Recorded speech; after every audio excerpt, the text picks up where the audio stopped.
That is probably one of the best end-to-end series of Doctor Who. Now, obviously, we're older and we can take a more dispassionate view.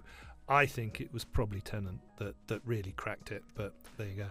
That's what the fans sometimes refer to that as Doctor Who's High Imperial era. High Imperial era. Christopher Eccleston, sure, he was like this very respected actor. In some ways, almost too respected to be doing Doctor Who.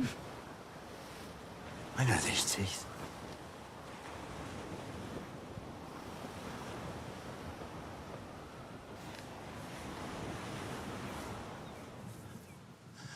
What? We're celebrating 20 years of the... Are we calling it a reboot? Is that fair? Yeah, you call it a reboot. Okay, so this is when Russell T Davies turned up with Christopher Eccleston, first of all. Do we count that? Do we count Christopher's short? Yeah, it was a full series. He was there for 13 episodes. Wasn't just a moose-boosh? No. I mean, also that is probably one of the best end-to-end series of Doctor Who. Okay, and it's been on our screens ever since, so it's obviously done something right. Can you tell us... Just outline for us the story of how and why it was rebooted. How long it had been away from our screens by then? Oh, I think it was about, it depends how you count it. It was either 16 years from when it was last on TV proper with Sylvester McCoy. Yeah. There was a TV movie in 96, I think, with Paul McGann. Yes. Yeah, Mr. which McGann. was an attempt to kind of, to be honest, to do what they've done recently with Disney, where they kind of were getting the Americans in and some American money. It had a very American vibe, that film. Yes, but that didn't really take off. So yeah, about 16 years since it was a going concern. And what happened? How did it suddenly reappear? Well, apparently, I mean, who knows exactly what the ins and outs were, but supposedly Russell T Davies had been talking for years about pitching people about how he wanted Doctor Who to come back, and if they ever did it, bring me in. I mean, he was doing quite a lot for Channel 4 and other places at the time. He wasn't doing that much for the BBC at that point. And then I think basically the BBC decided to bring back Doctor Who, and because he had talked about it for so long, they were like, oh, and you're basically doing it. It was a fit. Yes, and that was in 2003. What was different about this new era in comparison with what came before? I think the thing that was different was not taking for granted what the show was in terms of story. So the idea of travelling in time and going to different places, that by that point, by the time the series ended, it was, we're in the planet of the cat people, whatever. I think what they tried to do was they said, what if this actually happened to you? What if you actually stepped into a box and stepped out and you're in Victorian London? What would you say? What would the kind of wonder and amazement of that be like? And they really centred, I mean, the companions in Doctor Who were always very important, but they really centred the companions as the lead characters of Doctor Who, which they have been since, to an extent. Billie Pipe, obviously. And it's mad now because obviously she's in so much stuff. But at the time, it was a bit of a what the hell moment when they said they were casting a pop star, as this key character.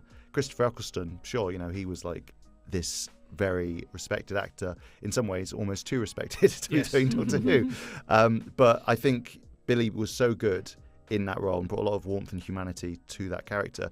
And it kind of weirdly grounded it for a show that it's daft because the first episode of New Who has the Autons, which are walking shop window dummies and burping bins, and they've got like farting aliens about 3 episodes later.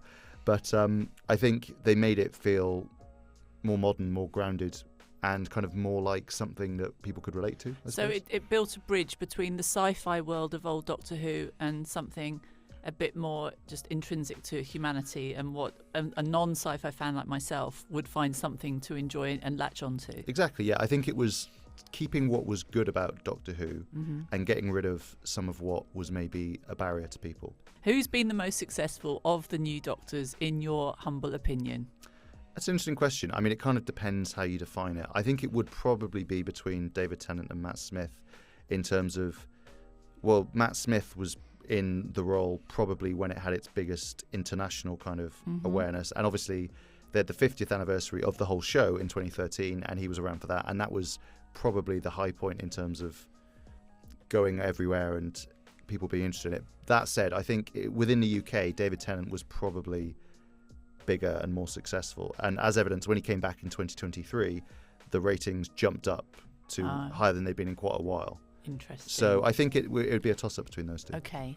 Shem, have you got a favourite Doctor of the recent years? Well, this is the thing. Obviously, my doctor, and this is the thing, I think everyone William Hartnell. Everyone has their doctor. Oh, that was a low blow. Unnecessary. Low blow. Unnecessary. No, Patrick Troughton. Okay. Sure. With Wendy Padbury.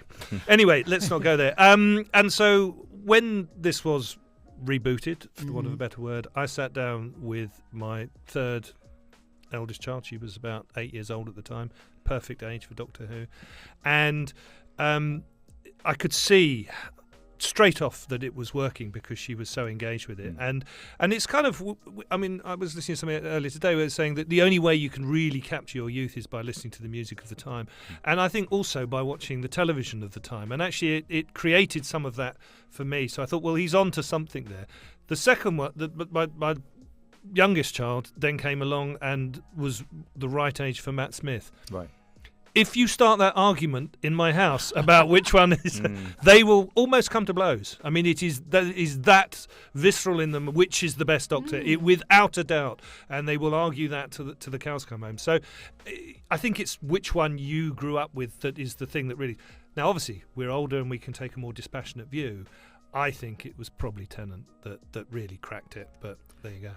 That's what the fans sometimes refer to that as Doctor Who's High Imperial era. High Imperial era. Yeah. They have a way with words. That's very Star Wars, isn't Yes. it? Can I ask you? I've got two more serious questions. Yeah. We're now in 2025. 20 years later, there's Disney money. There are BBC values still in it. RTD back at the helm. Talk of Ncuti Gatwa, who's been very successful, moving on. We've had a female doctor. We've had a gay kiss. What does the future hold for the show? Is it, I mean, I believe Russell T Davies has used the word invulnerable in this week's Radio Times. Yes. Would you agree with that?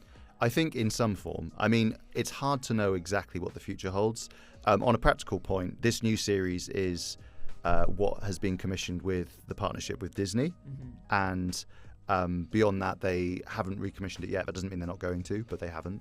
They've also got a spin-off later this year, The War Between the Land and the Sea, which is part of that deal. So we'll find out in a few months if Disney are carrying on. That said, even if they didn't, I don't think that would be the end of Doctor Who.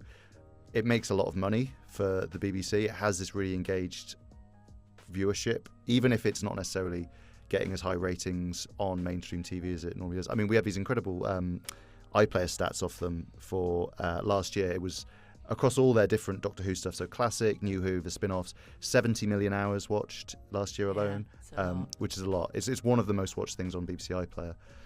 And, you know, obviously Doctor Who was off screens for 16 years, but it didn't go away. There were still books and, you know, audio plays and this, that and the other. I think some form of it will continue to exist, which I think is what Russell was saying. I don't think he was inviting disaster. No. But who knows? Yeah, with Ncuti, these rumours, as soon as you appear, people are saying, so when are you leaving? Yes. As a doctor, you know. One. I mean, Jodie Whittaker was leaving for about 5 years, as far as I could tell, according to the press. So who knows? I mean, he is very hot property and he does have a lot of offers, so I wouldn't be surprised if he didn't stick around for too much longer, but who knows? What is the place in the world, specifically the TV firmament, but really I do mean the world of Doctor Who? What does Doctor Who bring that nothing else does for you as a fan, as a watcher?